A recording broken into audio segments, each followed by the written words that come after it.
Welcome to the hottest real estate topics on the planet, keeping you up to date with all the creative ways to buy and sell real estate without bank qualifying, so anyone can build real income starting today. Here is another great show with Dealmaker Bill and Pete the Rookie.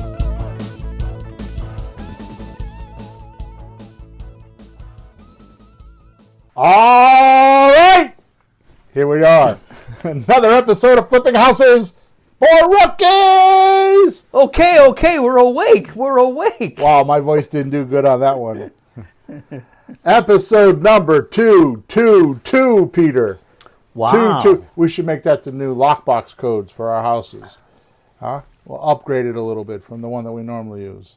Okay, tell the number, whole world. Yeah, episode number 222. You ready, Peter? Yeah. You're gonna like this one. Yeah. You ready? Here we go. What are you talking about today? What? Using auctions to sell your lease option real estate deals easily. Auctions. Okay. Mm-hmm. Okay. Yeah. I've been to a few of those. It's been a while since I've done this, and I got to tell you, I struggled this week to write this week's podcast. First of all, because of time, and second of all, I had to break it up in a few different pieces. I didn't just write the whole thing, and I had to pull from the old noggin to get this one out. I got to tell you that. Oh, that must have been tough. I dug deep for this one. So I hope our listeners appreciate it. So here we go. Okay. Holding houses that don't sell in 30, 60, 90 plus days are what some beginning investors are so afraid of. So much so that they get a rare real estate investor's disease, Peter, called First-Dealitous. That's an infection of the first deal, right? Yeah, there you go. It's infection of. That's right. They are so nervous about making payments on a vacant house, getting stuck with long-term money pits, dealing with long wasted hours and weekends trying to sell, or just the sheer disappointment of losing a deal and living under constant stress that they never do their first deal. I think I just nailed it, Peter. I think I just nailed it. Yeah, the part that you said, I was thinking about, and when you talk about being afraid of what you could lose, money or whatever, I think a lot of us are afraid of just screwing up a deal and just not getting something that, I did it wrong, damn it, I could have had that. I mean, that's something I think bothers me and probably a lot of other people, getting it. There's a simple cure for that, Peter. Just do what I do. Screw everything up, and then it doesn't seem like it's a problem. Honestly, screw everything up. Just go screw it up, and you'll get used to it. Yeah. Well, we just want to get something, and coming in second or third or fourth. Yeah, right? Yeah, anyway. Just the thought of those possibilities cause many to come to a grinding halt. You only need, listen to this, Peter. You ready for this? This is amazing. It's been a while since I've said this. You only need 3 lease purchase buyers per month. You only need 3, oh man, my tongue tied. You only need 3 lease purchase buyers per month with a $10,000 or more down to have your own $1 million machine. So closing on 3 a month? Yeah, well, that's all you need. Yeah. Right? Yeah. So what's the secret to finding and closing these buyers? The 1-hour open house plan that creates a sense of emergency, or you lose it feeling with your buyers so they close quickly and efficiently. This one crazy podcast is going to cover how you can set up, run, and use auctions to sell your lease option deals quickly and build a huge buyers list. Yeah. Mm-hmm. And you will be hard-pressed to get this much information for free anywhere. So listen carefully and take notes. Good morning, Desiree. Hey, Desiree.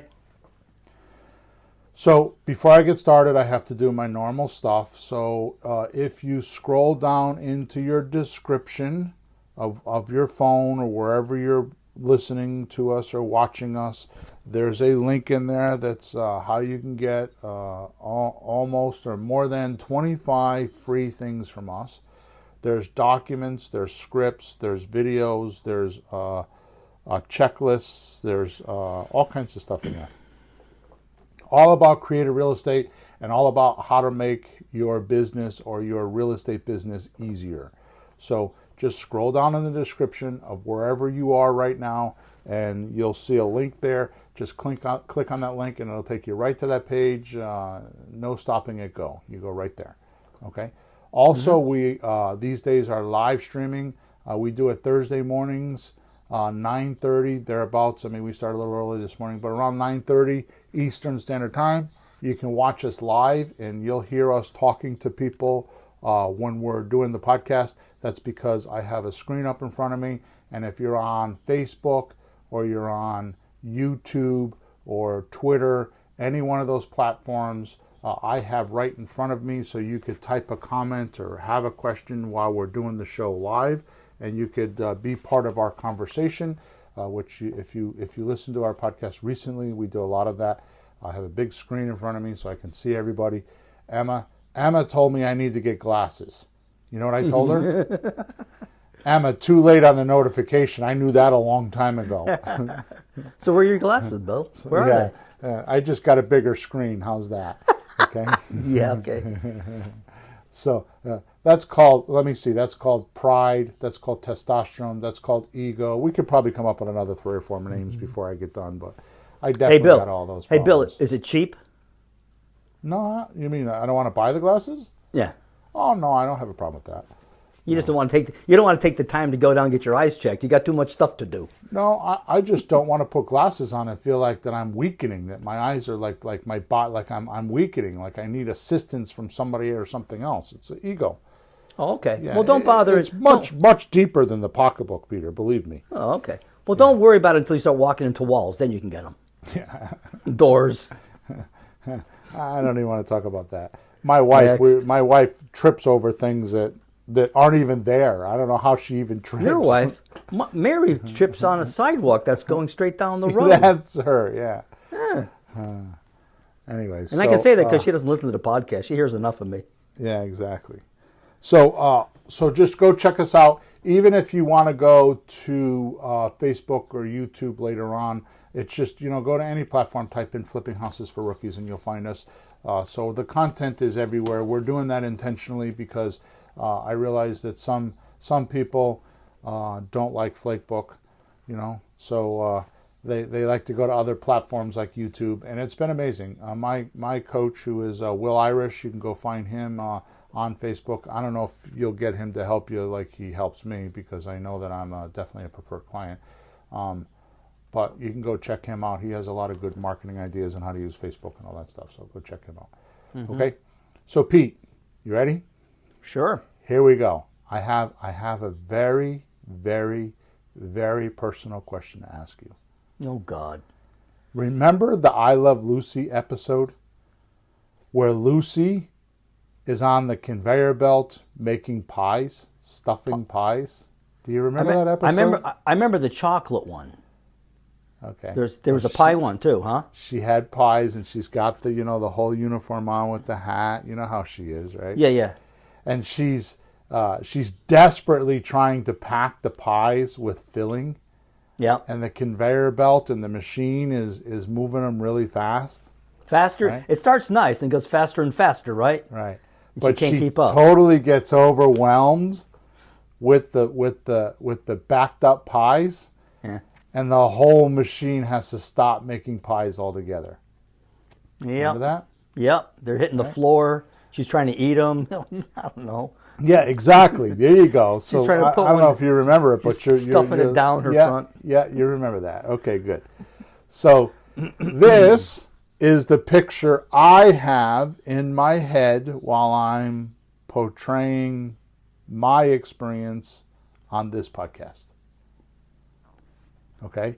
When you have a machine, all the parts have to work, so you end up with a final product at the end. Mm-hmm. Right? So if one little section gets jammed up, right? Mm-hmm. machine doesn't work so good, Nope. right? So Yep.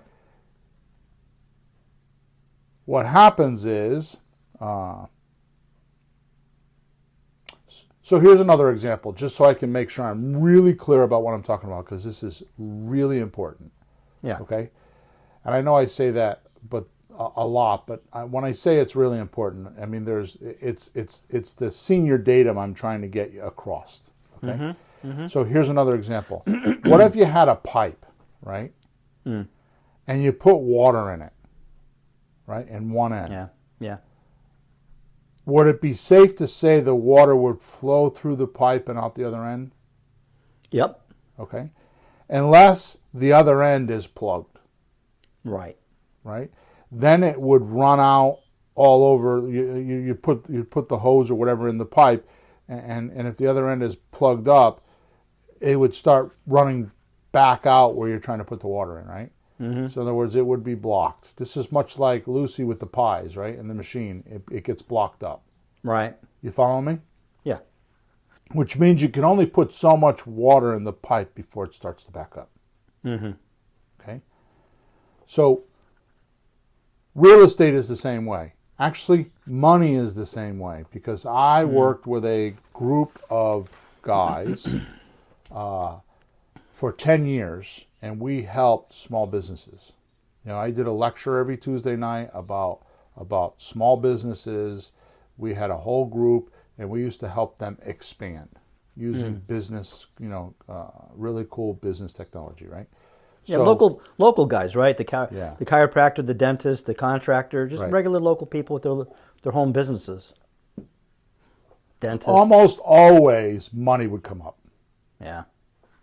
And almost always I would approach them, if I consulted them or if I helped them. It was not a business, it was a 501c, it was a charity. And we just help guys, right? We would help guys and girls. We've helped so many people start businesses. I mean, I remember one of them, Deirdre. She's got a huge business now, and we helped her get it Really? started. Yeah, when she started, it was just an idea, and we helped her put the business plan together. We did all that stuff, right? We have several guys like that, right? Larry, the guy that was running the place, ran his business. He had 2 staff working for him, and before he was done, he had 15 staff. He sold the business for a few $1 million, $1.5 million, something like that. Right? Nice. So the group was good. So the point is that when I sat down with these guys, and I'm a little bit on a diversion here, but when I sat down with these guys, right, I would have to convince them, get a mindset that they needed to go spend some money. So they're so tightened up and so clamped up, oh my God, I don't have any money, that it's like plugging the pipe up on the other end. Yeah. Right? And it was like the money couldn't flow through the pipe because it was plugged up on the other end. Because they were so tight, they wouldn't spend it on anything. And I didn't mean a lot of money. I mean, I get these guys to go spend $100, go buy the staff lunch. Loosen up a little bit. Stop being so needy on money. Yeah. If you had that much of a must-have on something, it'll freeze. It'll lock up. It won't happen, right? It's the same way with houses. So one of the problems that I see, which most listeners, this will go right over their head.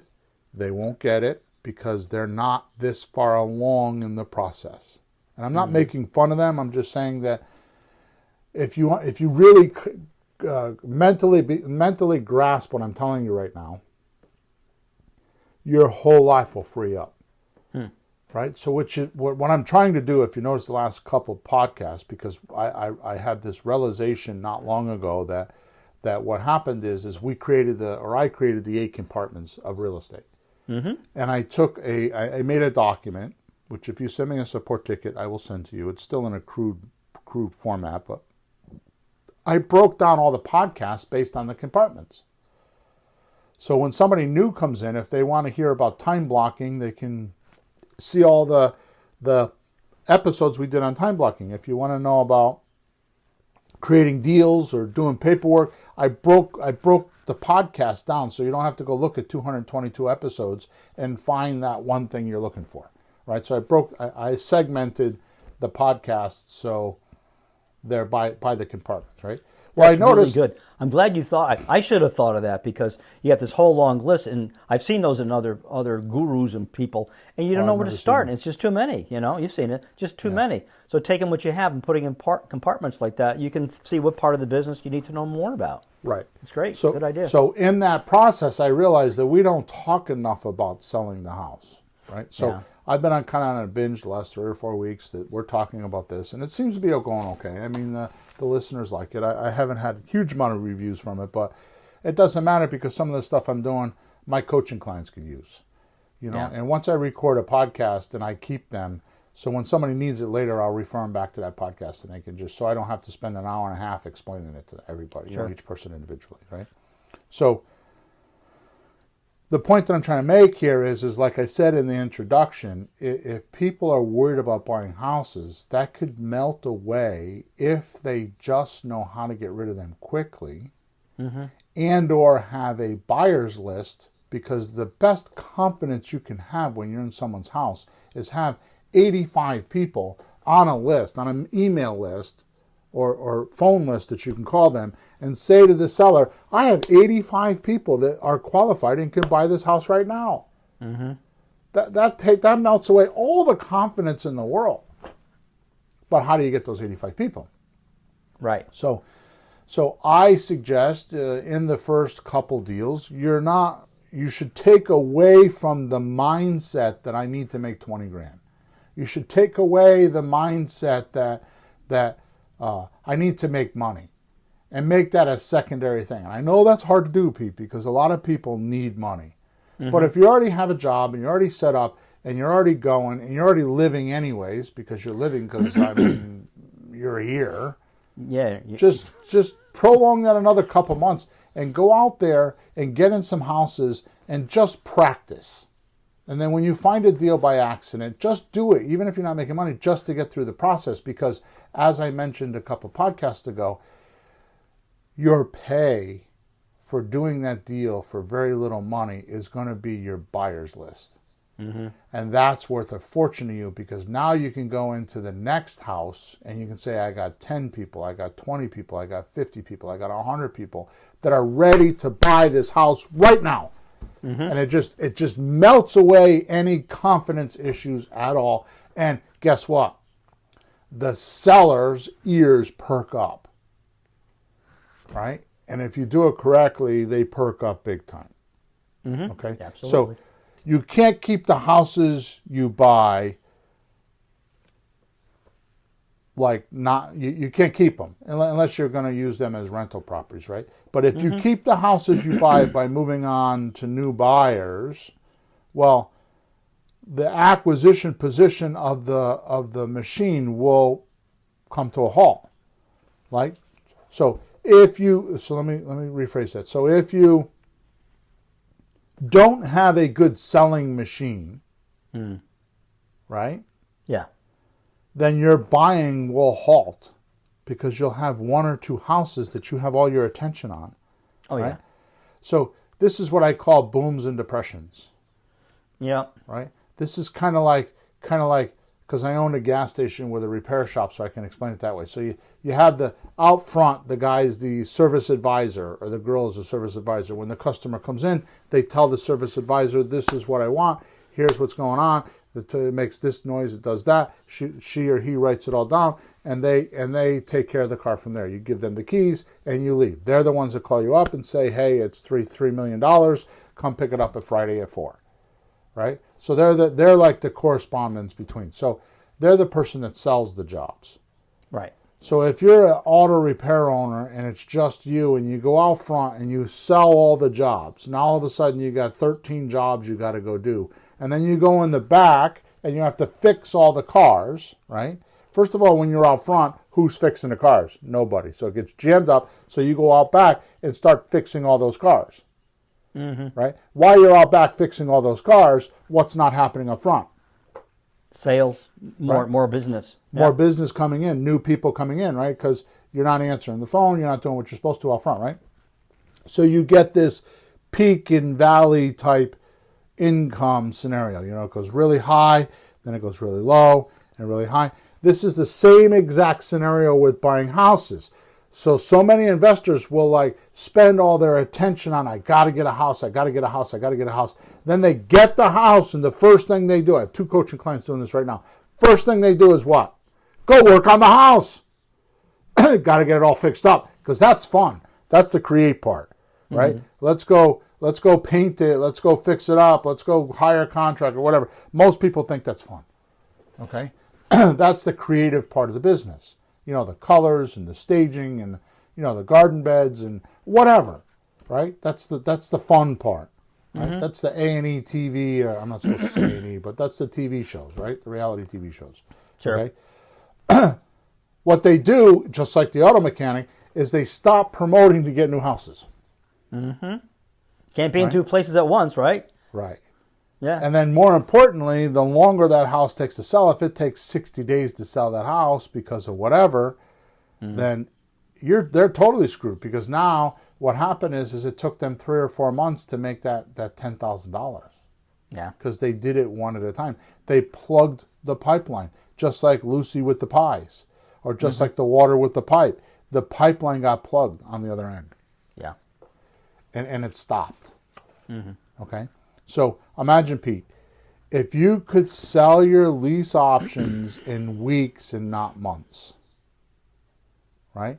That would give you a lot of confidence to buy a whole bunch, right? Especially if you had this buyer's list that I'm talking about. If your product, you know, like I talk about all the time, the day that I realized that I can make more money with my defaults than actually collecting rents and collecting money was the day that my whole world changed, right? Right. If you could shift your mind and tell yourself, oh, well, when I sell this house, the real value of me selling this house is the buyer's list, right? Right, because that way you can do more faster on the next house or 2 or 3. There you go. That's the There you thing. go. Well, I also like the idea that if you can sell it fast, even if you're stuck getting the house ready and you jam up your pipeline, if it's really quick to sell the house, you'll get right back on it. If nothing Right. else, Right. if you can't figure out how to do both at the same time, at least it's fast and you're That's back correct. in business. That's correct. That's You know, 100% correct. Yeah, you know, I like making a lot of money, but whatever money I make, if I can make it fast, I think I'll wind up with more in the end, especially if I reemploy it, use it for the next thing, instead of waiting a long time and putting all your eggs in one basket. You know, get it done and move on and get the next one. Right. So I'm just going to drop a bomb here, okay? So how do you keep track of all these people? I've not had that question. You would. So I think that what I'm saying right now falls on deaf ears, because I've not had anybody ask me, how do you keep track of the leads, Bill? Where do you put them? Oh, okay. Right. So Yeah. there's software out right now. Go look it up. It's called Pipeline Pro. Wow. Pipeline Pro. It's not new software, but they're really marketing it. I paid $37 for a lifetime use of the license. Now there's upgrades, and if you want to do marketing, you're going to pay more money. But you could buy this and you can make a landing page out of it, and buyers can go to that page and put their name, phone number, and email address in it, and it goes into your CRM. It's a CRM for $37. Lifetime use, lifetime license, right? And you can gather these names. So this is not just the people who show up in the house who give you their email when they're there applying. This is people who might see the house, and if you're interested, send me your email. Anything you can get. Enter your email here for more information. So, wow, that's good. So I thought I'm thinking just the guys who show up in the house, because you get 10, 20, 30, you get more on top of that. That's nice. So I call it my VIP list, very important person list. And the benefit of the VIP list is that we market to the VIP list before we put it on the market. That's right. And you let people know that, right? Yeah. So what most don't know until they start doing houses is once you acquire a house, it really takes a week to 10 days to like get your bearings and figure out what you're going to do, get the lockbox on it, get it cleaned. It's at least a week or 10 days before you flip, you get it turned around. So with a list, day one, you advertise the list. It's like, this puppy's going on the market in 10 days. So if you want it, let's go look at it. right? Yeah. Now, I know guys in other groups that I'm involved in, they claim the quickest they sold a house was in 8 minutes. But they have like hundreds of people on their email list, Yeah. right? That's nice. So that's just a diversion. That's not really what I was here to talk about. But this auction mentality allows you to do this quickly, right? So basically, having multiple paychecks each month from non-refundable option deposits plus monthly cash flow from rents is magical, right? So what are we talking about here? We're talking about having an open house that all comes down to building a sense of urgency with the buyers. Right? So this is not like what the realtors do, which, by the way, a realtor has an open house for only one reason. Don't let them fool you. Don't let their covert, passive-aggressive ways push you along here, okay? Because, and most of them are, I know not all of them are, but most of them are, they're having an open house to build their buyers list.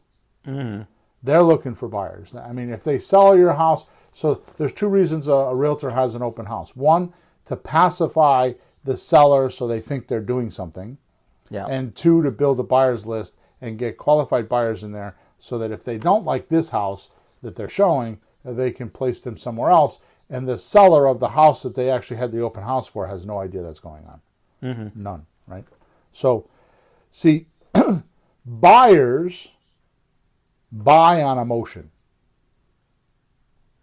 We know that.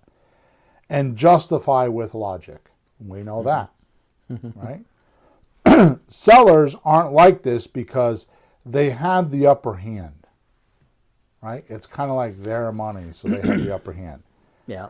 And they're often worried about the security of their asset, right? So buyers are way, way, way more educated than the sellers on rent-to-own.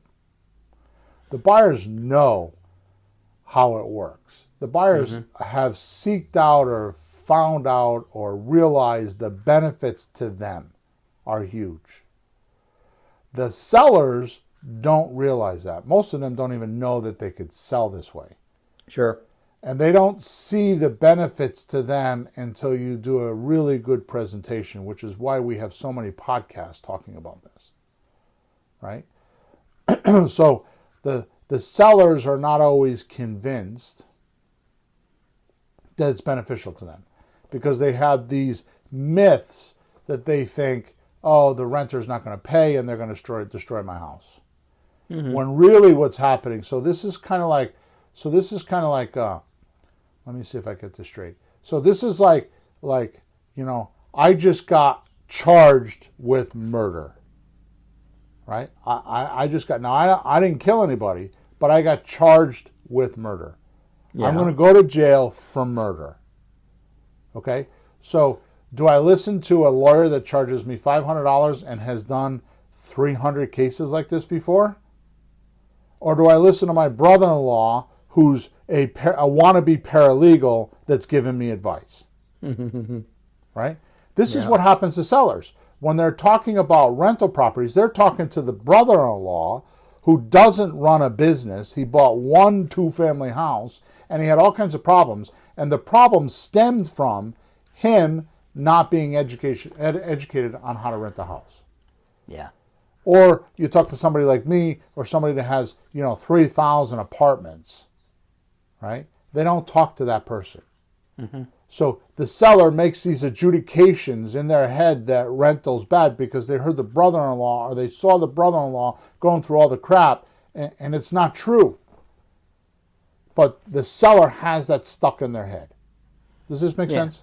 Yeah, well, all they've seen is rentals because a lease option isn't a rental. It's a rent to buy. It's different. But all they've seen is rentals, so that's what they think. Some guy will be in there. Because renters can be annoying. Right. That's why they're renters. But this is different. They don't see that it's different. They lump it all like it's the same thing. Right.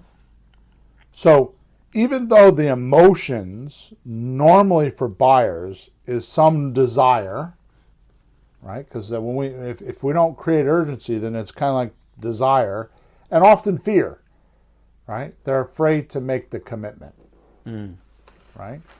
But we need to get them to the highest emotion, like we talked about the hierarchy of deals one time, right? Right. Like which one is more important, which one, right? So there's a hierarchy of emotions, right? So we need to elevate them to the highest emotion we need them to be in. To get them to perform, to get them to move ahead and do something. And that emotion is the fear of missing out. Right. Here's an opportunity. Honey, there's a house we could, and sometimes they don't know about rent to own. We've had a few of those, like, I can rent it and then own it? Honey! They start screaming for the wife, we could buy that, because they're already renters and they want to be buyers, right? Right. But they're afraid to be buyers, so they don't have to be buyers right away. They can be renters and then buyers. It gives them a little bit of a runway so they're not too scared. You know what this is like, Peter? This is What? like going down to the car dealership and wanting to buy a $40,000 car, and the guy says to you, I put a dealer plate on there, why don't you come back in 3 days after you test drove it? Right.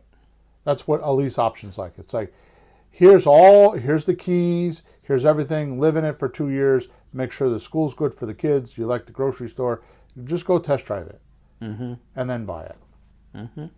And why wouldn't a buyer want that? Right? Why wouldn't they? Well, it's either that or keep renting. Yeah. Well, forget about the rental part of it. Forget about that for a second. They just get to test drive the house. Right? They get to test drive the payments. Like, can they afford it? Yeah. Right?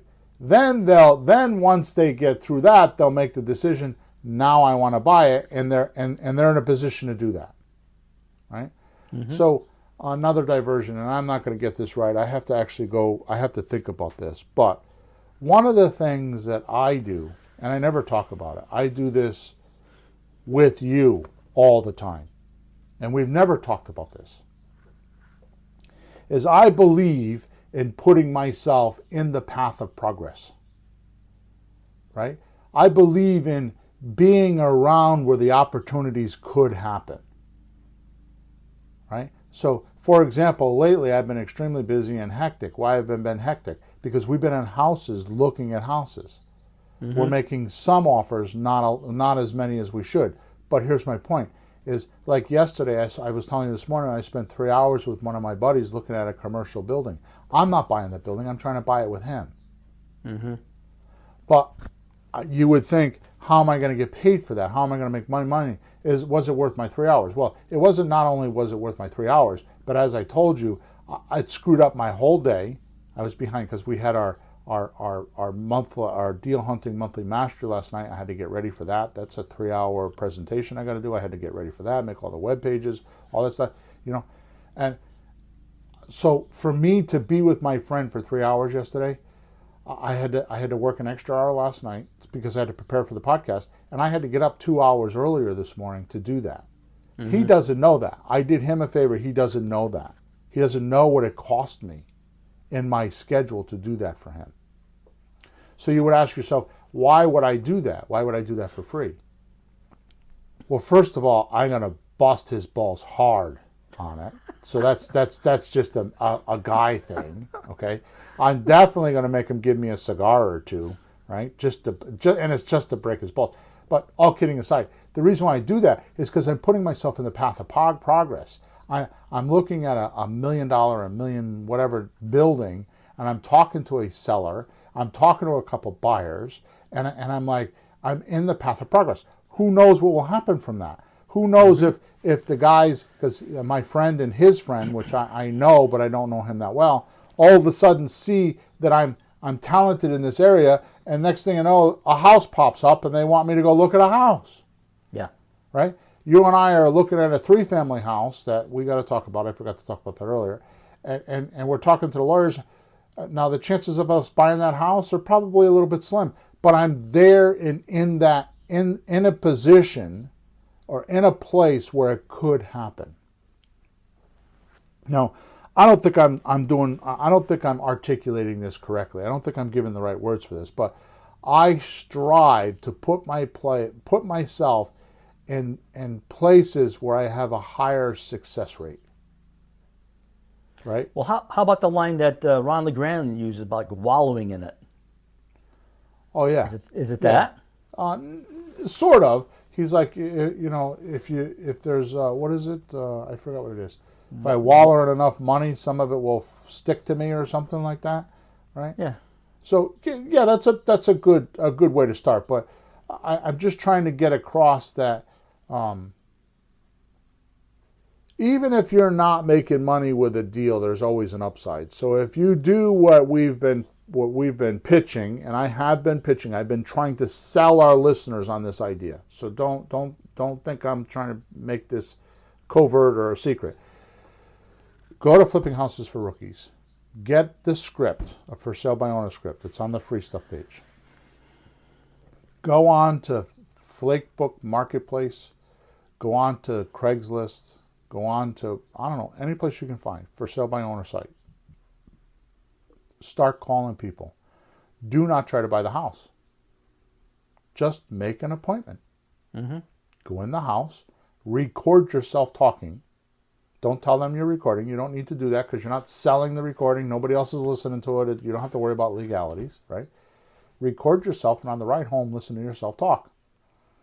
You do that 4 or 5, 3, 4 or 5, 6 times. You are going to be a lot better off than where you are now.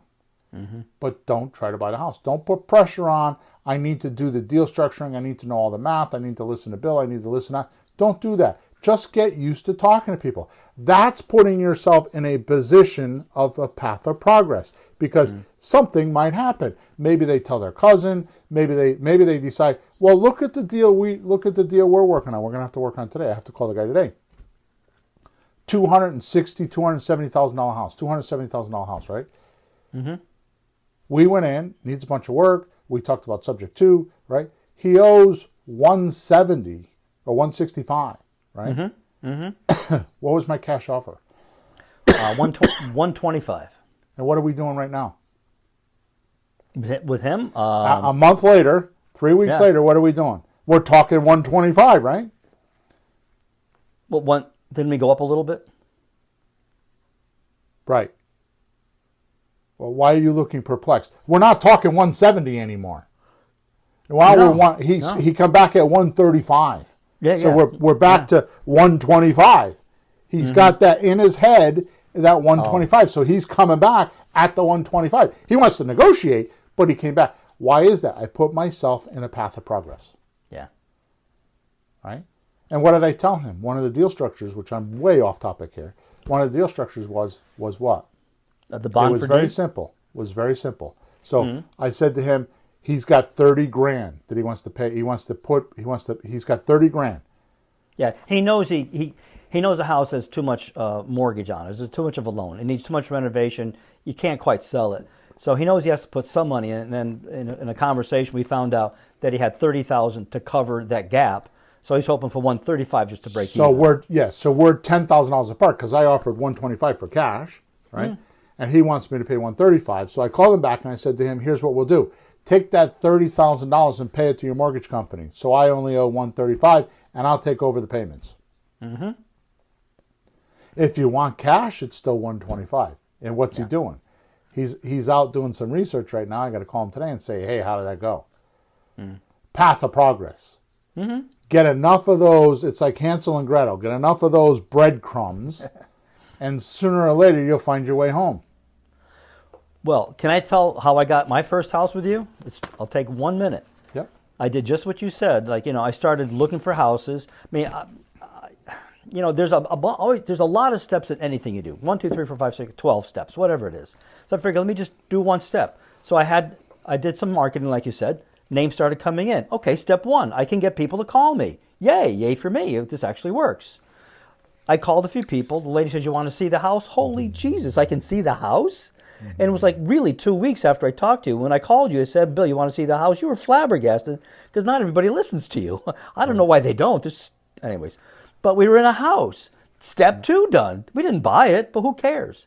A month or two later, whatever it was, we're in a house from the outflow of that marketing I was doing. He didn't sell us the house either. He was hemming and hawing. But on the way out, you turn around, you go, hey, you know of any other houses? He goes, yeah, my buddy's selling one around the corner. Jesus Christmas. He wouldn't have told us that if you didn't ask him. He didn't even know the address. We bought that Remember house that? and made like 28 grand, didn't we? Yeah. And he didn't even know the address. It's, take a left and a right, you'll see it. And then we see the dumpster, we see the guy, and we walk up and says, and a day later we came back and bought the house at 20, and I got my half of that chunk and stuck that in my pocket, and holy crap. Yeah. But it wasn't like just direct line, boom, boom. It's like this, who cares? You just keep meandering and asking questions, and you find those little gems. It's a path of progress. Yeah. All right, let's get back to the pot. Let's get back to our topic. So we want, to create this sense of emergency when we're selling, we want as many people as possible, even the looky-loos and the tire kickers, in the house all at once. A feeding frenzy. All the fish are going after one piece of bait. Oh, right. geez. With all the action and people milling around, the buyers start to get the idea of the house has some urgency. The sale of this house has some urgency. It's in the air. Yeah. Like I know a few times you and I, John says, if you get enough breadcrumbs, you can make a sandwich. Laugh out loud. That was good, John. So if you get it, like you and I will go to I remember one time we went to a house in Meriden, and this is a new realtor trick.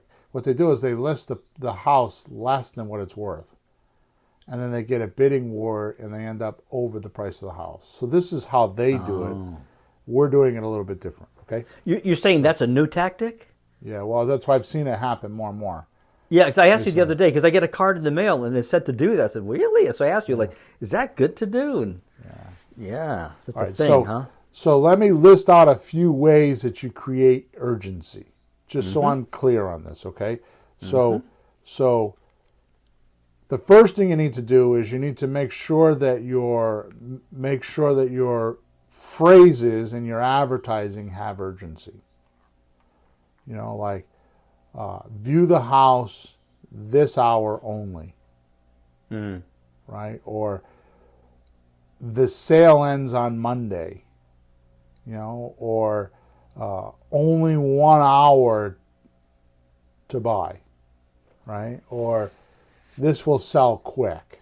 These are some not great ones, but you build some urgency in your marketing. So you're limiting the time factor to take the time out of it. Right. So we can go back in 2 weeks and it'll still be there. No, it won't be there in 2 weeks. Right. So the best way to do that, the most compelling word I just thought of to do this, is auction. Auction? Because people know that an auction is like only 30 minutes. I was wondering why you're using that word, because I've seen some of the same things that are probably prompting this in your head, but they call it open house, don't they? Yeah. I've seen it called, but that's like everybody has an open house, and then there's one next week, and there's another one, and then a month later somebody buys it. But auction is like starts and it ends. Right, and it's quick. And it ends. It's not like we had an auction and nobody bought the stuff. And I've been to car auctions and stuff. I've been to car auctions. Boom, boom, boom. It's gone. Yep. Bing, bada, bong, bada, bing, bada, bong. Sold. Bang. Next. It's gone. Oh wow, Peter, I like that. Do that again. Bing, bada, bong, bada, bong. Sold. That was good, Peter. I like that. So, all right, number two. Auction. I like that. I like that word. So auction is a good way to put urgency there. Auction. So it's an auction open house or open house auction or something like that, right? So number two, highlight 3 really good main features to grab attention. Just 3. Don't babble on. You don't need 3 bedrooms and 2 bathrooms and, just 3. So pick 3 of the best features of the house.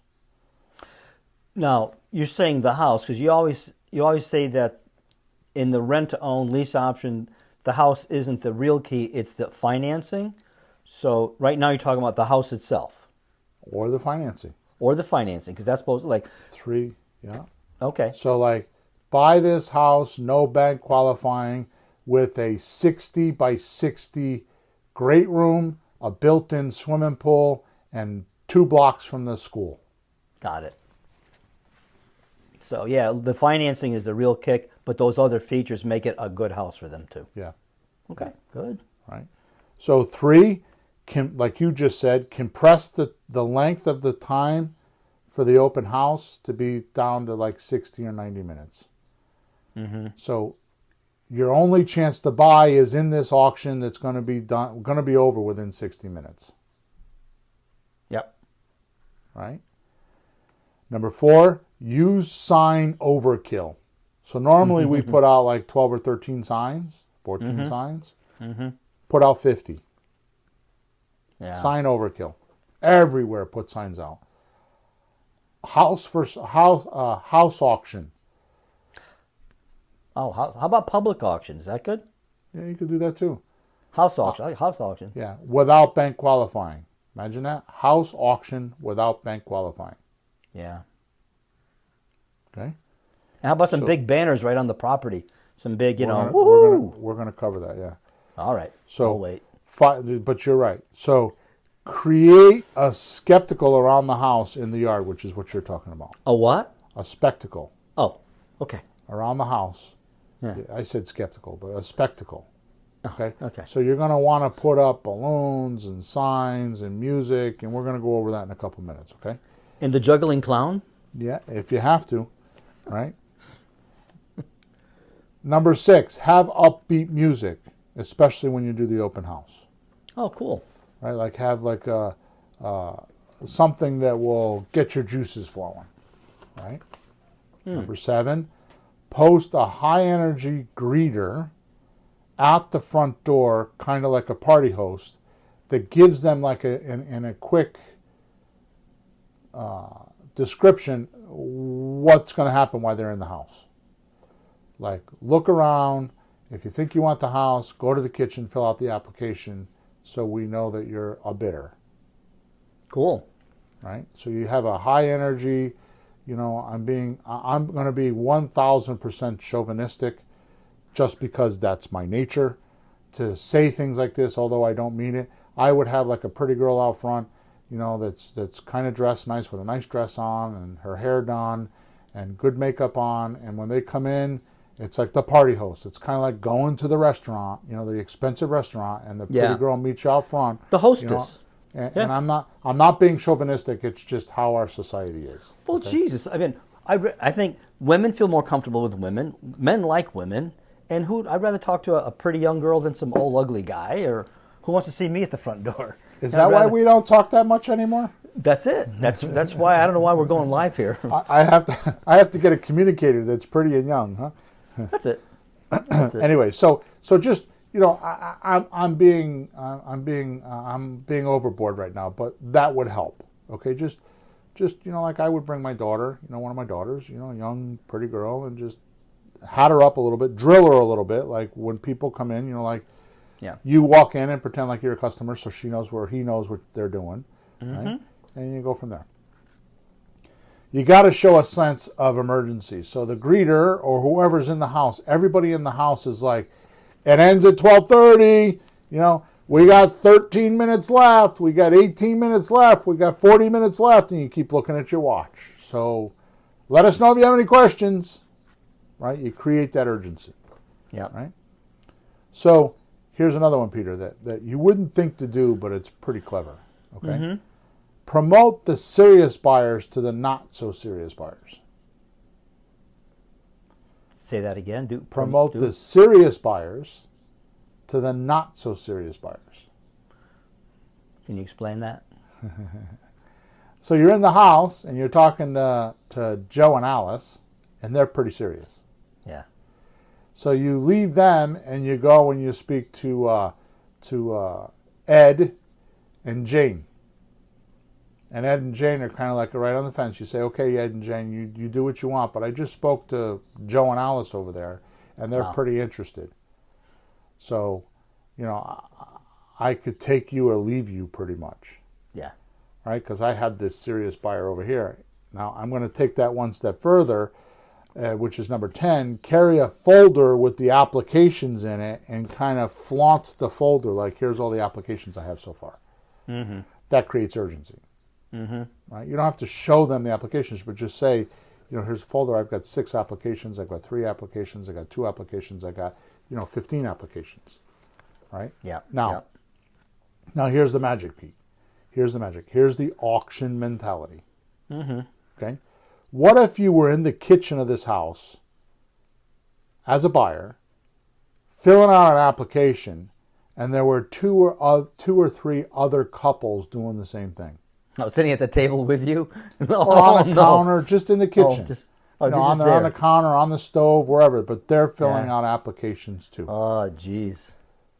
When the application asks these questions, and these are not hard questions because I didn't look them up for the exact words I use. I just pulled them out of memory. Right? So when the application asks, what's the most you can use for a deposit currently?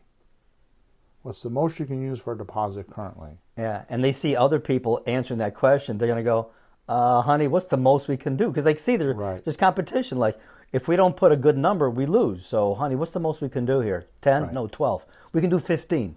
Okay, 15. Right. Or what about, or more important, before I move on, you can say, you think your mom can lend us $5,000? Yeah. Right. So, or the other question is, what's the most amount you think you can afford monthly? Yeah. Right. Yeah. So when they're in a room, the kitchen, aka the kitchen, or wherever you set up the application center, it's usually a kitchen, and there's 2 or 3 or 4 people filling out applications, it creates that urgency, or it's gonna make them, like you said, feel like they got to do it. So do you think all the other people filling out the application and many more, so you got many people walking around, so you got 2 or 3 people in the kitchen and you got 3 or 4 people walking around now, wouldn't they, like you said, put the highest amount of money there? That's the auction mentality. Like, I might lose this. Yeah. I better put my best foot forward.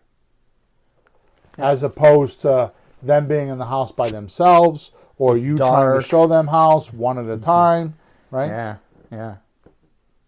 The auction portion, which, by the way, the auction portion of a lease option is done with the auction portion, like the bidding process, is done with the deposit and the monthly payment. Right. It's not done on the price of the house. Okay, the price of the house is set. All you're auctioning is the deposit money and the monthly money. You're trying to get the most you can, right? So that means that you would look at the deposit first when you're evaluating. This is what I do. You don't have to. This is what I do. You look at the deposit first, you look at the payment second, and then you look at their situation third. That makes sense. Right? All right. So we good so far? We get the concept of the auction and building, building urgency and how we can do that. No, that makes a lot of sense. I got one other idea. Imagine walking into the house in the middle of it all, and they see a couple people walk around and 2 or 3 filling out applications. They're immediately going to think, must be a good house. Yeah. This must be a good house. They start looking at it. That must be good. Right. That closet, I guess it's good. The backyard, it's good. Right. And they're just going to think that, like, should we bid on it? Because there's other people. Right. It'll just give them like that group think of, if everybody says something's bad, people think it's bad. If everybody says it's good, they think it's good. They just follow a little bit. Well, it definitely changes their acceptance level of, is this a scam or not? Oh, yeah. The acceptance level is much higher because when you go in there and there's all these people in there, then they're going to be like, there must be something to this. That's and remember even what more I talked important. about? Yeah, remember what I talked about a couple weeks ago, right? You want to set your marketing up so it looks like they found you accidentally. Yeah. Right? So that's what the signs are going to do. Right? All right. Now I call that accidentally on purpose. What is it? I call it accidentally on purpose because there's 50 signs and a bunch of banners and a juggling clown. Right. Okay. But you didn't go knock on their door. They found it. Right. They saw it. All right. So now let's do a mini checklist on how you set one of these open house auctions up so you can create this urgency. Just because I'm me and I have to do that, right? So number one, get this pretty house, because you're going to do this with a pretty house, ready to sell. Yep. Okay. So if you go to podcast number 220, we'll tell you all about how to prepare the house and how to get it ready. I'm not going to do that here. Okay. So go to episode 220 and you can hear how to prepare the house. Actually, 220, 221 are a sequence. You can listen to both of those. Okay. Yeah. Yeah. Number two, set up your buyer incoming call capture system. Okay. So I use freedomvoice.com, freedomvoice.com, with an urgent, compelling message. So it creates curiosity so they don't have to see it. So they have to go and see it. Right? So this is a whole podcast within itself, but let me give you a little secret here that is a gold nugget in marketing. If you give people the solution, they'll stop seeking help. Right? Yeah. So when you're doing marketing, you have to allude to you have the solution, but if you give it to them, they'll stop shopping. Sure. So they have to find something else out. Right. So you have to say something, but that leads to something else that they want to know about, kind of a cliffhanger. Right. So what you got to do is, let me think for a second. So even like suppose not, because I trained speakers for a while, and we would do a 2-day workshop, and then we would sell consulting after that. So I had to train my speaker because I was one of the sales guys in the back of the room. So my speaker would be like, speaking to automotive repair shops, he'd be like, here's an awesome marketing campaign. So then they get to the back of the room and you're like talking to them, well, you want consulting? Oh, no, I'm going to take this marketing campaign and I'm going to go try it because I think that'll solve the problem. Yeah. So all I did was I switched my speaker by saying, this is one of 16 or 22 marketing campaigns we're going to teach you, and you need to have more than one marketing campaign to be consistent. Right, but if he showed one of them, the person got excited, like he'll think it works, but he needs more. Right. So he's happy that it looks good, but then he wants to buy into it. Right. Well, so it's good. Like a come on type of conversation. Well, I think you said it well in the past, and I learned this from you, where you tell somebody what something does, but not how it does. Mm-hmm. Like this marketing campaign will get you more people, more company, increase your income, but you can't explain everything. There's details, but if you want that result, the marketing campaign will do it so that they want it, and they want to find out how. Good. So let's get out of the theory bucket and just give an example because it'll explain it. Right? Sure. So the compelling message is Saturday, 12 noon, we're going to have a 1-hour auction on how you can buy this 3-bedroom, 2-bathroom house on a rent-to-own. That's it. Yeah. It's compelling, you're curious, no bank qualifying, rent-to-own, and an auction. We have listeners on this call right now that are listening just for that reason. Like, how do you do that? Right? Yeah. So that's number 2. Set up your buying income to capture calls. Use Freedom Voice. Okay. Mm-hmm.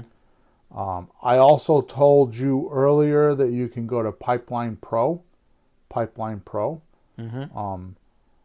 And you can get them in there. One of the things that we do is once you capture these incoming calls, we could do what we call, we don't do voice blast anymore. What we do is we do voicemail droppings. So the phone doesn't ring, but it leaves them a voicemail. It's non-ringless voicemail. So when they just go to their voicemail, they see that you left a message and they listen to it. Mm-hmm. Right? But they didn't get the phone call. They didn't answer the phone. Okay. Number 3, market for the buyer. Right? Marketing for the buyer. So signs around the neighborhood 4 or 5 days before. Like I said, 40, 50 signs. Like you really blast it. Right? Are these all handwritten? Oh yeah. Yeah. So it looks pretty real too. It's not Right. generic. Right. Then you want to go to Flakebook Marketplace, right? And again, you want to use that compelling message, house for sale without bank qualifying, Saturday at noon, 1 hour auction, and it's being offered as a rent to own. Right? And like three nice things about the house. Yeah, so you could also say, it's a 3-bedroom, 2-bathroom, that kind of stuff. But you just want to have a compelling ad. I'm not trying to design the ad for you right now, right? You don't have the address there though, do you? No. Yeah. No. So what I would do with Flakebook Marketplace is I would put a link on there and send them, if you get Pipeline Pro or have some sort of CRM, send them to an opt-in page where they can put their name, email address, and their phone number. And then you build, and you could do this in Pipeline Pro, you build a page with a picture of the house on it. And you put the bullets in there like no bank qualifying, right? 3 to 5% down payment, whatever you're going to put in there. Yeah. Okay? And you just build a page. Now here's the thing. You captured their identity off of Facebook. So now it doesn't matter no matter what happens, they were added to your buyers list. Right? In Pipeline Pro, you can set up triggers. So now you can set up a whole follow-up system. You can use text, you can use email, you can use voice blasts. So once they enter into this, and this is not hard to do, he teaches you how to all do this in Pipeline Pro. What happens is you set up that campaign, so the next couple days you send them a text, hey, don't forget the auction. You send them a voice blast, hey, don't forget the auction. You send them several emails, hey, don't forget the auction. Right? And you drip on them until the auction. Wow. When you said you could use Pipeline, do they also have the voice messages like Freedom Voice, or you need Freedom Voice as well? So the Freedom Voice is to capture the identity. Yeah, in the voice message. And the voice message. And it just flips them over to that, or some CRM to capture it. Yeah, or you can, in the voice message on Freedom Voice, you can say, see a picture of the house, go to this link. Or, tell them, go to flippinghousesforrookies.com/house. Whatever your link could be, right? And Pipeline Pro will help you with all that stuff. It sounds complex, but it's not. Okay? Yeah, step by step. Yeah. Are you going to let us know when the address shows up? Because there's no address so far in any of this, or does it show up yet? No, the address is going to be because in Freedom Voice, the Freedom Voice doesn't. You're going to put the address on there. Okay. In Freedom Voice, you can. Oh, you're not going to put the price, but you're going to put the address. Oh, all right. Yeah, I thought you didn't put the address yet. When they opt in, then they say, okay, but you can put the address. No, the price. You don't put the price of the house anywhere until they get in the house. Exactly, but that way they could drive by it and maybe get excited. Which we're going to come to that. Which is why you have the house prepared first. You have the voice message ready first. You don't have the marketing out yet, but you have to have it ready. Then you do the marketing, so it's all set up. Right. Good. Right. So we're on marketing. You're going to put signs around the neighborhood 4 or 5 days before. You're going to use Flakebook. That's just the way we talked about the open house with a 1 hour auction. You're going to use other social media, which, by the way, at the end of this, in a couple minutes when we end here, I'm going to give you a list of a lot more marketing things, right? And then we're going to make the house look like it's a circus for 4 or 5 days. Okay? And we're going to talk about that at the end. So, number 5, take and make open house pre-qualifying calls. So you're going to take and make. So you're going to receive opening calls, just like when we're doing seller calls. You have the opening call, you have the closing call, and you have the deal meeting. It's just the opposite when you're buying. You still have an opening call, you still have a closing call, and you still have a deal meeting. Okay? It's just with a buyer instead of a seller, right? So you're going to want to take these calls because it would be clever if you got a couple applications in your fist when you start the auction on Saturday at noon. You can have some pre-qualified people that are already interested. So you can send them the application. They see the picture of the house. They know the address, and they start filling it out. Right. So be aware that there's such a thing as websites like DocuSign that's $29 a month. You can send, and you don't have to use DocuSign, and we just happen to use it because that's the most common one, but I'm sure there's cheaper ones. I'm sure someday somebody will teach me that there's a cheaper one, right? I did that with my fax machine. It was like I was paying all kinds of $20 a month for a fax machine, and all of a sudden I found a fax which I still have. I think for $50 a year, I have a fax number. You know what I mean? So I'm sure DocuSign will be the same way. But my point is that send them the application and have them fill it out online and send it back to you. Yep. Right? You could do that. Yep. If you really, really, really want to automate it for free, go to Google Forms. It's forms.google.com. And just make that's really simple to do. It's like, because it's a Word document and they put a form on there. So send the link in and they can fill out the form and send you the form. It'll automatically be on the form if you want to, right? Well, it sounds, people hear Google, they think it's pretty normal too. Yeah. Instead of a new funny word. So you're going to take these opening calls and these pre-opening calls, and you're going to do that before the auction because people are going to call you, right? They get the number. At what point do they get the number? At Freedom Voice? To call us? Is that where the number appears? Yeah, you could do that. Yeah. Okay.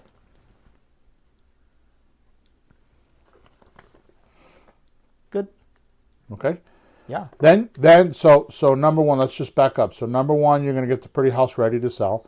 Number two, you're going to get your buyer's incoming call capture system. Number three, you're going to get some marketing out. We're going to talk about that more at length in a couple minutes. Number four, you're going to take opening calls and closing calls and try to get some pre-qualified applicants in your pocket, in your back pocket, right? Then number five, you're going to have your auction, your 1 hour auction. Okay. And number six, you're going to collect as many apps as possible by creating urgency in the house, and you're going to take a large refundable deposit. So you want to get $1,000, $2,000, $5,000 down. Okay, and you're going to take those deposits with the applications, and you're going to tell them this is going to help them get approved. So you don't have to do that, but I definitely would not take an application with a $25 deposit. It's a house. I would like to see at least $500. I want to make sure that they're ready to go. Okay, so get as much as you can for a deposit, and if they don't buy the house, you'll give it back to them. But if they buy the house, you're going to negotiate the check. Okay. Once you have all your applicants, and here's the magic, Peter. Once you have all your applicants, okay, auction's over. So Saturday afternoon or Sunday, you start calling each of them. Now the realtor does this, but we're going to do a little bit different. You're going to start calling each of them and tell them that they're close. Even the guy that's the highest number, you can tell him he's close. You need to give me your highest and best deposit amount and your highest and best monthly payment amount. Yeah, that's a realtor tactic. You could be the highest one, and they ask everybody for the highest, as if like you didn't win, and then you put more money in. Right, and you cycle through until you've got 2 or 3 good ones. Yeah. So you might do this 2 or 3 times, like. Oh, okay, really? So I said to you, Peter, what's the best you can? What's your highest and best for your deposit amount and your monthly payment? So give me a couple numbers. Well, I can do $12,000 on the deposit, and I think we're up to like $1,800 for the monthly payments. Okay, so I think that's close. Let me call my other buyer and see if I see where he's at, and I'll call you back. Oh, okay. All right. Yeah, let me know. So because he has a bid in too, so I want to be fair to everybody. Right? Sure. So I call you back and say, can you do a little bit more? Yeah. Right? So, Pete, I want you to take a deep breath, And I want you to realize that you know me well enough that I just don't come up with this stuff. I don't make this stuff up. I mean, I got an imagination, but it's not that grand. Right? Why do we do podcasts and why do I talk about certain things in my life? It's because I have things happen in my life that provoke these podcasts and provoke me to want to talk about this stuff. It's not like I'm just randomly just picking shit. No, you're talking about things that are on your mind. You're in the middle of things. So what just happened to us 2 weeks ago or a week and a half ago from Pleasant View or Pleasant Drive? We almost bought. We got really close. What did the guy do? He bid us up. Well, he got these. He made us feel like we won. Number one. Yeah. And then he goes, well, I got this. Then he sends an email. Well, I got this one cash. I got this one higher for lease terms. No money down though. Then I got you guys over here somewhere. So what do you think you can do? What are you going to do? And he did exactly what I'm telling you to do. Now, he's not an investor. He's just a CPA accountant. Where did he get all this crap? Did he listen to some of our podcasts? Where did he get all this crap? Right. You see what I'm saying? So yeah. This is not some magical thing that I'm making up. It happens all the time. We have a seller that did this to us innately. Right? Well, and I remember when our realtor, Pat, I think did that with one of our properties, with the Manchester property. She went back to 2 or 3 sellers and asked for the highest and all that. We had a good one. Then she went back, what's your best? And we ended up with $3,000 or $4,000 more money, if I'm not mistaken. Yeah. So, Right. These are tactics you need to learn. So you're going to do this merry-go-round type of thing for a day or two. Now, you cycle through until you've got 2 or 3 of the good candidates. Now, I have to ask you the question, because you said first is the deposit, second is the monthly cash flow. So, and then third is like their personal qualifications, the credit scores, what if you really trust them. If you have a couple that are close, would you take the highest one or the little lower one if there's really more, you have more trust in that number person? 7, you're going to do a background check. After you get your 2 or 3 good candidates, you're going to do a background check. Okay. On these folks to make sure that they're going to be good for your program. Yeah. So now this is where the situation comes in, because you're going to be looking at their background check and you're going to be checking them out. Yeah. So you could take more money at a risk, but yeah, a little less money. We That's did more the safe. deposit. We did the monthly payment. Now we're going to do the situation, because we want to. What are we trying to do? We're trying to build trust with our buyer, and the way we do that is their words have to match their actions. Yeah. So how do you do that quickly in a buyer situation? You check their background to see if their actions matched what they told you. Right? So very often, I got a guy in a house right now, this happened to me. As soon as I asked him some specific questions on the background, he says, all right, look, I got to level with you. I was in jail for 8 years. And I came out, and I'm with this girl. We're married. I got 2 kids. I completely transformed. Yeah. Good. When did you go to jail? He gives me the date. I look at my report, and sure enough, what happened? Since that date, nothing happened. He was in jail for 8 years, and he's been out of jail for 5 years, and the report reflects what he's telling me. Yeah. See? So, Or conversely, the lady that wanted to rent my condo said, I'm going to give you 6 months in advance and start paying you each month from that to be 6 months ahead on that. Oh, well, that sounds good. You come on over. Credit check, eviction, assault charges at court. Like, how do you call it? Like, bye-bye. Yeah. Sorry, I don't need that aggravation. Yeah. No. And these sites do this from many different angles. So where do you do that? There's many sites to do this with. I've recently been talking about cozy.co. So it's cozy.co. They charge $25 for these background checks. Well worth it. We just started using them, so I don't have much to say about them. I have coaching clients that use them and brag about them. Okay? So you do your background check. Now that you've done your background check, we go to step 8, which is you re-interview each of the qualified candidates and then choose one. Now, I'm a ballsy bastard, because when I interview them and I have them in front of me, I try to bump their number again. So here's the deal. I got this other guy, and they're really close, but they have a few $1,000s more money than you, but I really like you. And it's true. I'm not being passive aggressive. I'm just there's something about them I like. Like they might be number 2 on the board, right? But there's something about them I like. You know, like for example, this guy that I'm talking about that went to jail, I'll say to him, I like how you recovered. I like how your wife has like pounded me for the last 3 weeks. I mean, she's like texting me. She's all over me. You know, like, how's it going? Did you get the report? Did you find this? Did you find that? Right? And I like that part. And I like the fact that, and I went through 2 or 3 things that they liked. I took them from a $7,000 deposit to a $12,000 deposit. Okay, in that interview. But that's me. I'm not telling everybody to do that. It's just, so my point is if you meet my wife, Pamela, you will soon learn that there is nothing wrong with asking the same question 14,000 times until you get what you want. I understand that. Yeah. Go ahead. You can tell them what I said the other day. Go ahead. I know it's on the tip of your tongue. I forgot exactly how you said it. You know, I got 2 people in my life. I got the female version and the male version. You're the male version of my life. I'm a fortunate guy because I have a wife, but not only do I have a wife, but I have a female version and I have a male version of a wife. Not sexually either. No, neither one. No, neither one.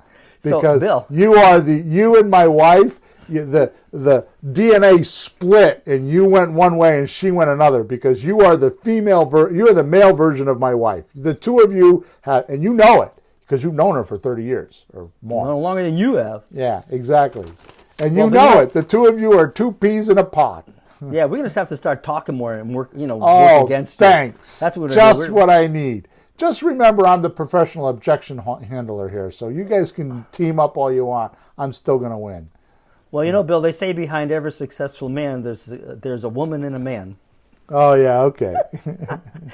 You got one of each, so you're going to be really, really successful. We keep this up. All right, so you re-interview them, which is step number 8.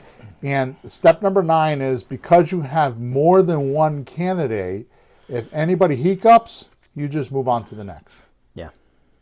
So there is no scarcity. So the idea is after the weekend is over and a few days after, you have hopefully 3 or 4 decent-sized deposits and applications that you're willing to accept or more, and you start doing your due diligence and you start this merry-go-round of phone calls until you can get the highest number. Okay?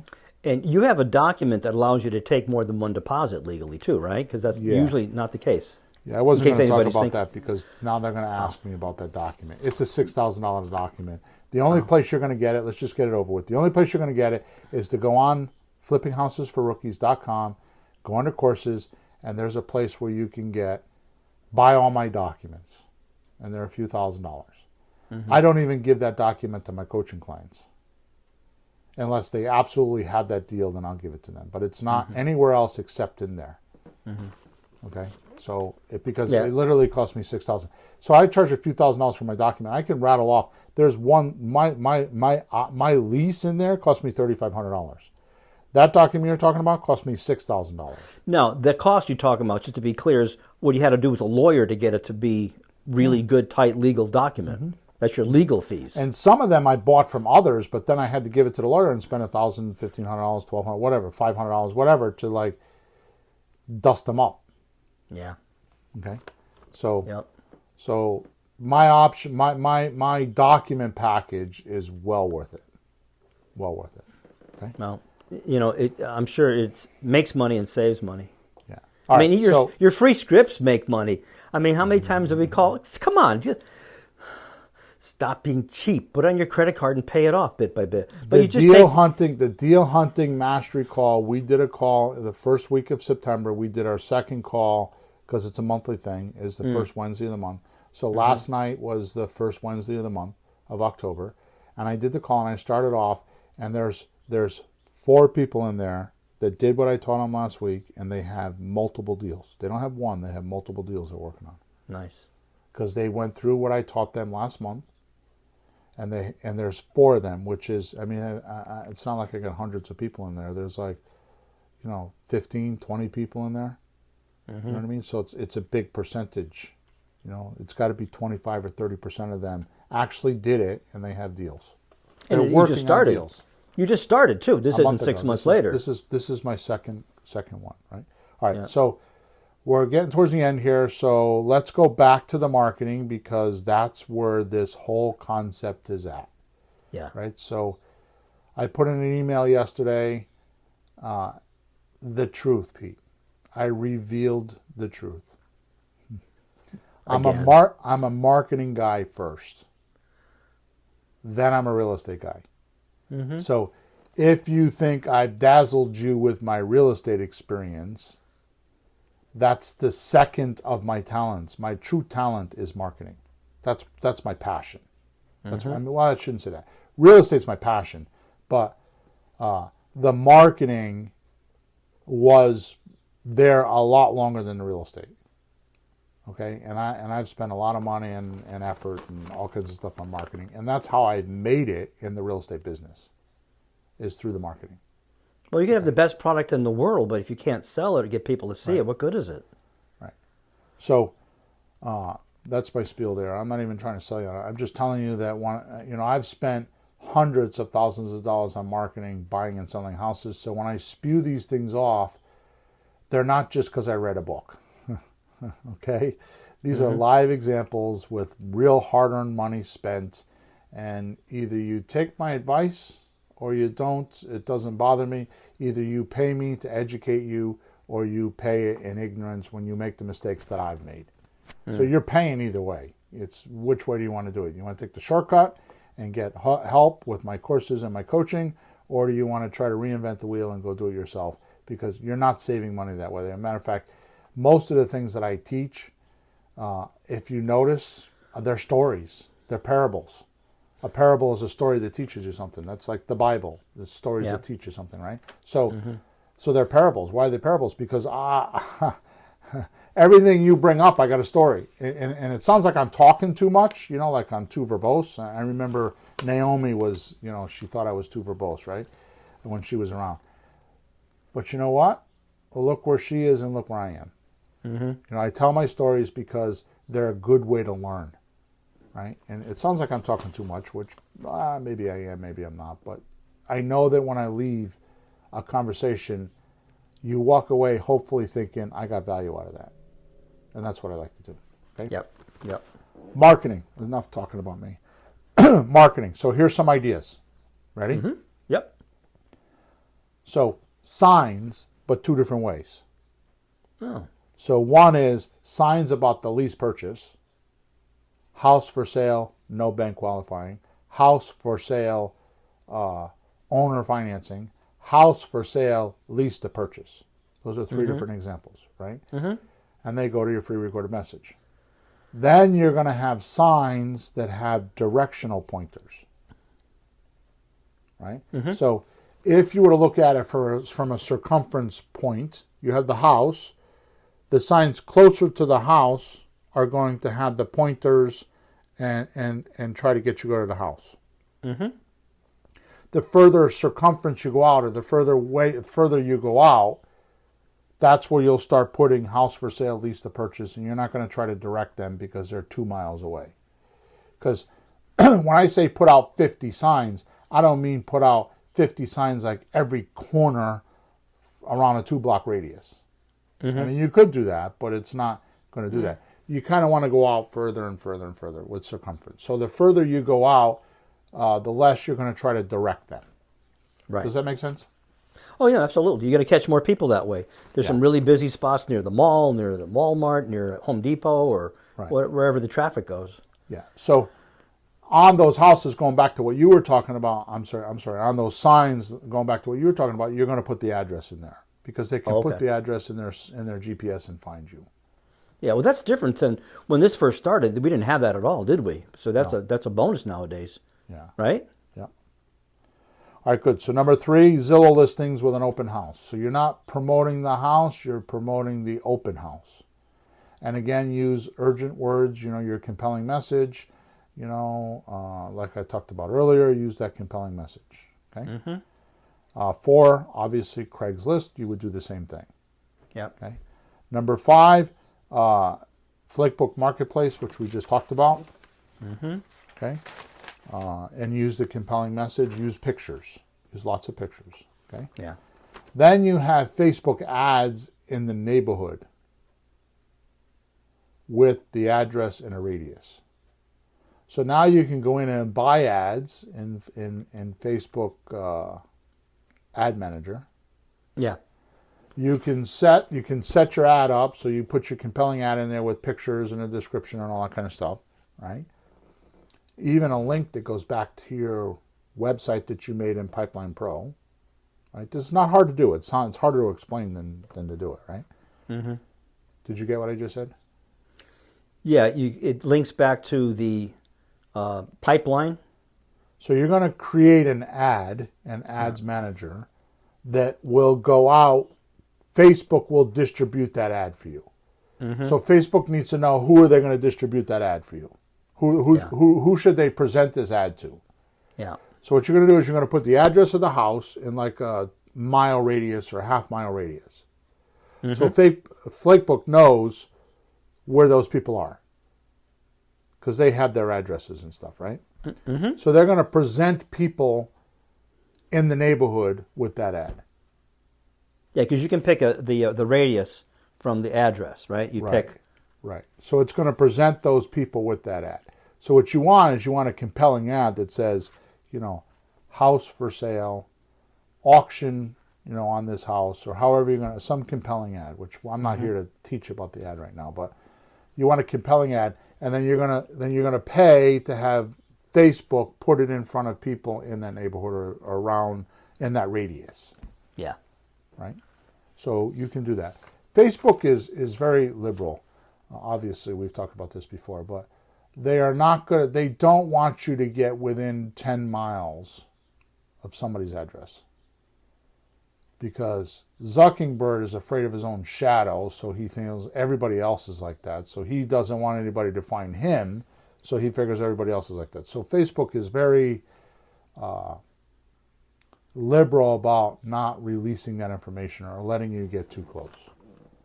Okay, so there's other ways around it. I'm not going to teach that way now, but you can actually, I know a guy that was doing some marketing for someone that had a government office. They used to fill out documents they would have to go to the office to fill out documents. And he made it so the Facebook ads only showed up at that specific address. So while they were in the waiting room on their phones and on Facebook, the ads would pop up, say, "Hey, you don't need to be sitting in that office right now. You could do this from home." I didn't know they could be that specific on an address. Well, Holy crap! You can't. Facebook won't let you. But this guy, my buddy Will, that I talk about, figured out how to do it. Yeah. Okay. So, but that's advanced strategy. But my point is that Facebook doesn't allow that. But you can do a radius, and all I'm saying is once the ad is presented to that person that's within that half-mile radius, there could be a link there that says "Learn More," and it could send them to your web page with the opt-in and all that kind of stuff. Okay. That's all I'm saying. Okay. Another way to do it, number 7, is Facebook groups for that town. I have several coaching clients that are they buy houses from Facebook groups. So like the town of Wallingford will have, like my daughter Jessie's running a coalition right now. Right? They have a Facebook group. Maybe there's a Facebook group for soccer moms, or there's a Facebook group for the football team, or there's a Facebook group. They have all these internal Facebook pages for the city or the town. Like, I don't know. Just go look for them and you'll find them. So you get inside those groups and you email the administrator and say, "Hey, I have a house for sale. Do you mind if I post it?" And then all of a sudden now you got 20,000 people or 10,000 people or 5,000 people that live in that town that see that ad. Okay? Right. And even if they're not going to buy it, they know people who might want to buy it. Right. Somebody's looking for a house. Hey, there's a house in our neighborhood. You want to move in near us? They'll let them know. I didn't put this on here, but you just remind me of something. We used to do a postcard campaign. It says, "Pick your neighbor." Oh, right. right? So we have a house. Do you have a relative or a friend that you'd like to put in the house because we're selling it for no bank qualifying? Yep. So pick your neighbors. So that's another one that you could do. What you do is you go to melissadata.com, and we would buy a radius list. So what we would do is we would put the address of the house in there and then go out a half a mile, and it's as the mailman walks. So they give you postal routes. Mm-hmm. And for like, I don't know, $18, I would buy like 2,000 names, in the neighborhood, or 500 names, or whatever it was, right? Mm-hmm. And I would go to the USPS, United States Postal Service website, and you can use like click to mail, and they'll design you can design a postcard online that says pick your neighbor. And then you upload it, you pay the money to mail it, and it will go into all the mailboxes around your house in the neighborhood. So you could do that for an auction. You could like make a postcard and mail it 2 or 3 times if you want, and say, hey, we're having an auction on this house. It's like 2 doors down from you. Come on down. Right? And that would cost, obviously that costs more than the Facebook ads, because the Facebook ads are only like $50, $70, right? They're not expensive. You could pick your limits. Yeah, you could pick your limits. Yeah, it's not like hundreds and hundreds of dollars, because I've used them for things. It's a few dollars. It's nothing compared to what these other things have been. Another way is door hangers, right? Or flyers, flyers in the mailbox. You use EDDM, which is every door direct mail from the post office. Yeah. Again, you could design a flyer, and they print it and mail it, and it's not a lot of money. Mm-hmm. Okay, so you could blanket the neighborhood, right? Business cards on cars, right? So you can print up little business cards. You go to Vistaprint. I think I bought not too long ago for $79. I bought like 2,500 cards because they had a special. Mm-hmm. Okay. If you can't find a special, just go type in honey.com. Honey is a website, honey like bee honey. Yeah. Honey.com, and it's a plug-in that you put on Chrome or Firefox or whatever. And when you're trying to buy something, you go to Honey, and it tells you if there's a coupon.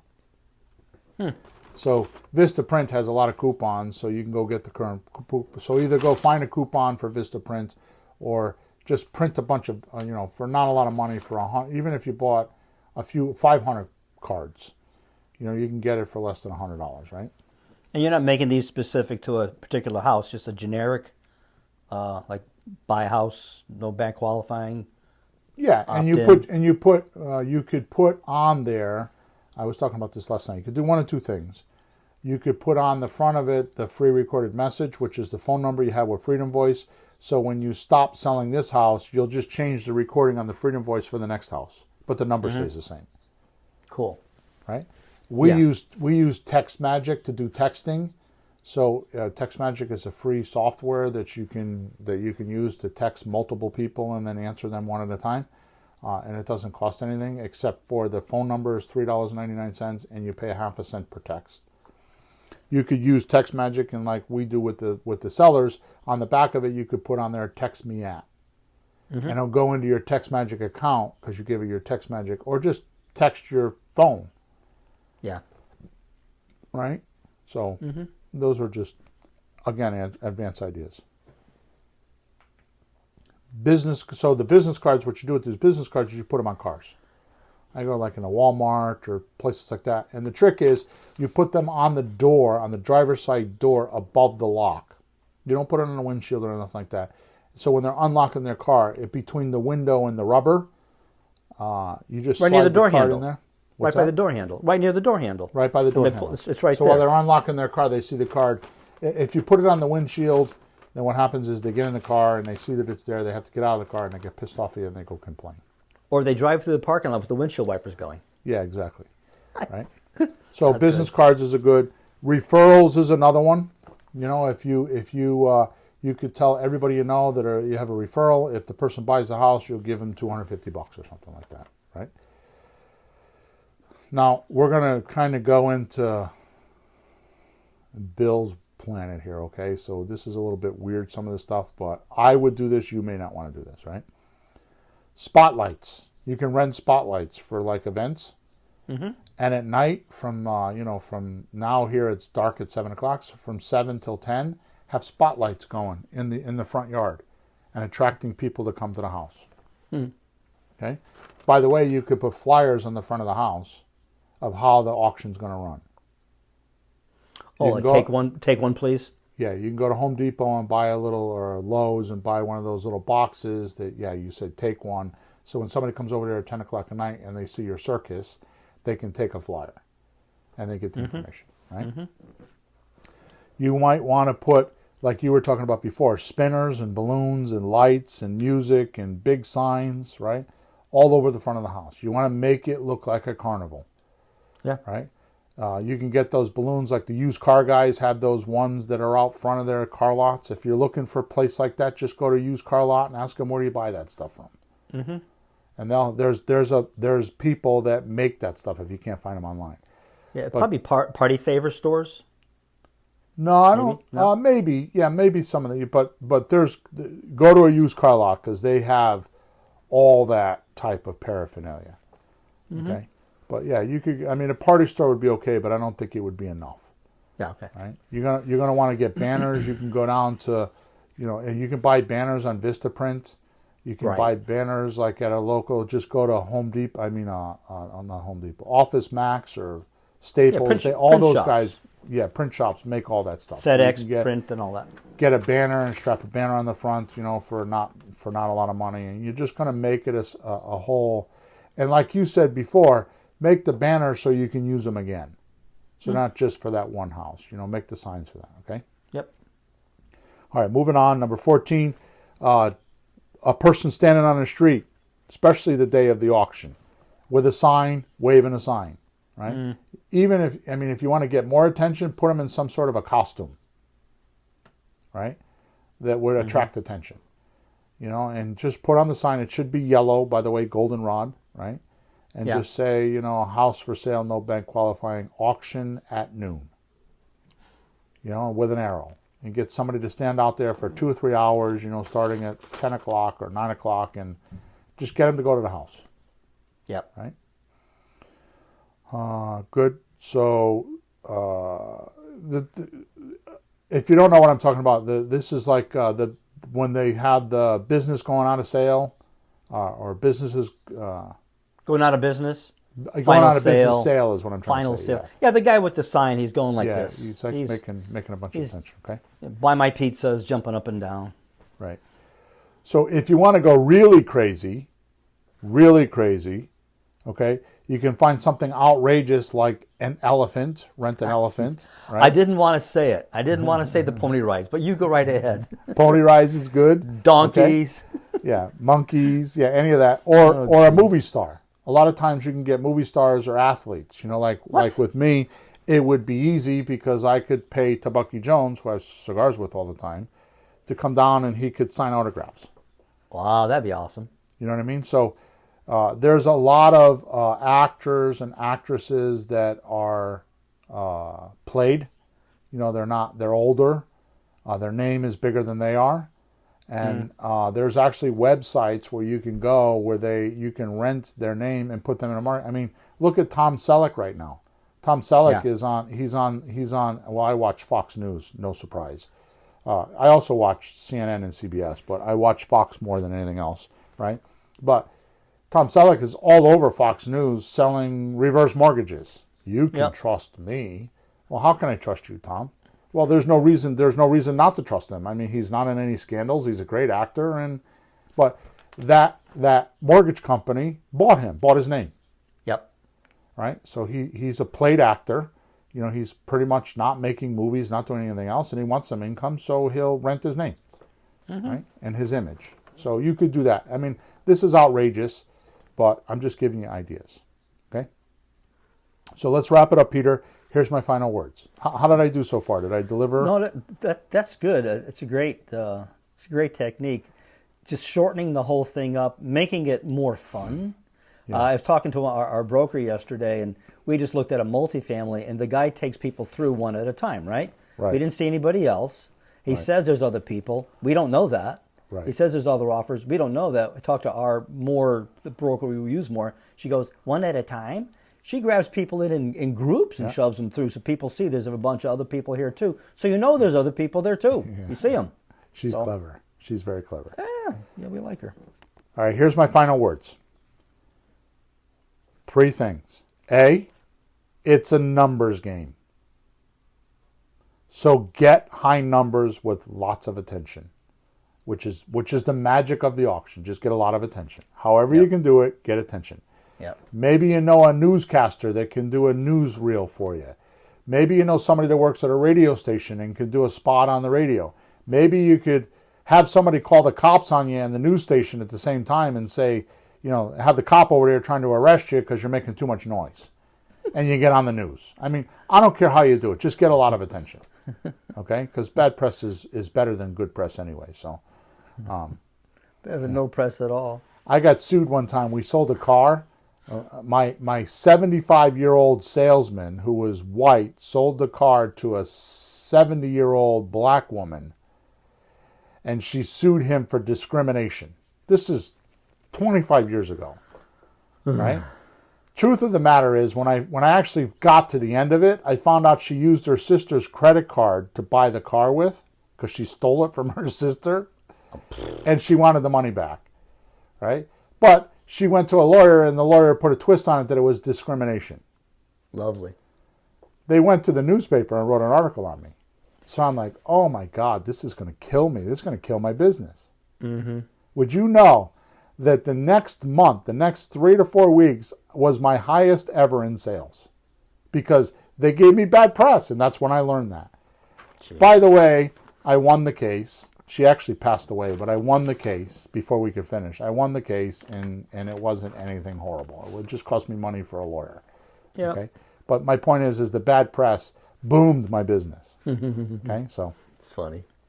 So A, it's a numbers game. So get high numbers with lots of attention. B, it's a trial and error process. So track everything so you know what works and push that. Right? Now, you could do that in one campaign, so you could be marketing for 3 weeks, and the first week you notice that you're not getting any calls off of a certain thing that you paid $200 for. Pull it. Spend the $200 somewhere else. Okay? Or it could be just as simple as when you do this house, you know what worked and didn't work. So when you do the next house, and as you continue, you'll get better and better and quicker and more people. Okay? C, consistency is crucial. Okay? Potential prospects need to see your message multiple times so it seems real to them. So have the signs, have the Facebook ads, have the newspaper ads, which, by the way, was one of the things I said. I didn't think I said it. Was newspaper ads that are on the internet. So like my local newspaper, I can buy an ad with them, but they'll put it online for me. Right? So I can go buy an ad for them and put it online. So, have the mailings in the mailbox. So if they see you multiple places, we do this when we're buying houses. Right? I just released an email not too long ago about figuring out your farm market. You go get a list from a realtor, which will gladly give it to you on the last 12 months worth of sales. You take that Excel spreadsheet, upload it to Google, and pin all the addresses, and you'll notice that there's certain sections of town that are like more active. They're clumps of the pins. That's where you want to go. They're more active. Yeah. Right? So you're gonna. I don't know where I was going with that, but anyways, the point is that you. Oh, I know where I was going with that. So when we would find those clumps of what we would do is we would send yellow letters to that clump of, that area where that clump of activity is. We'd send yellow letters, we'd put out signs, we'd put business cards in gas stations, sometimes magnets on the pumps, sometimes inside. We would put flyers. We had a company called Bullseye Flyer, which was a local company, and we would put flyers in the mailbox. Point is by the time I got in the house and I handed them my card, they would say, "Oh my God, I see you everywhere." But they didn't. They only saw me in 3 or 4 places because I went to places because I studied the neighborhood and knew the drive paths, and I went to places I knew where they were. So when they saw my sign, they saw me at the gas station, they saw my thing in the mailbox, that was enough to think that I'm everywhere. So now I'm standing in front of them with a business card that looks like my sign, and they're like, oh, I see these signs everywhere. It's more real to them. So when you're selling, you want to do the same thing. You want to be everywhere. Okay, and the more campaigns you have and the more things you do, the better off it is. Okay. Yep. Make sense, Peter? Absolutely. Sounds like good. fun too. What's that? Sounds like fun too. Yeah, it's a lot of fun. You know, it's the kind of thing that the less you do, the more you're going to worry is it going to work. The more you do, the more you're going to feel confident because look at all the stuff I'm doing. This is going to work, and that's going to make it work better. Just besides the actual thing, just your own attitude. Yeah, you just need to make the house a spectacle so everybody remembers. You know, when they drive by, you're like, what the hell's going on over there? You know, big sign out front, auction, you know, December 31st, you know, whatever it is, you know. All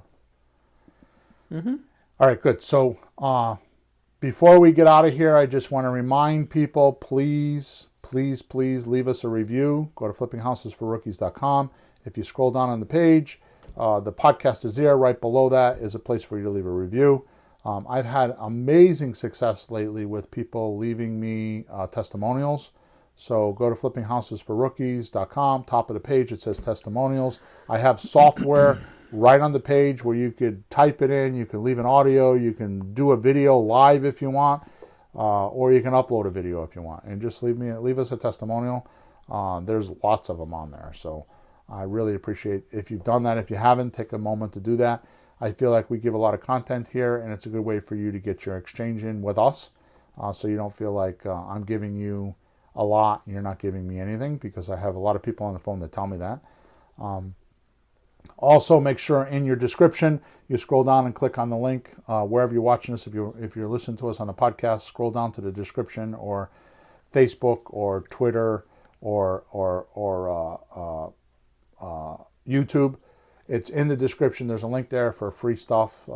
Just go. There's 25 documents, scripts, audio files, all kinds of stuff, videos, all kinds of stuff there that are for free to help you get started. And just give us some feedback, because we like to hear that, and we like to know what you want.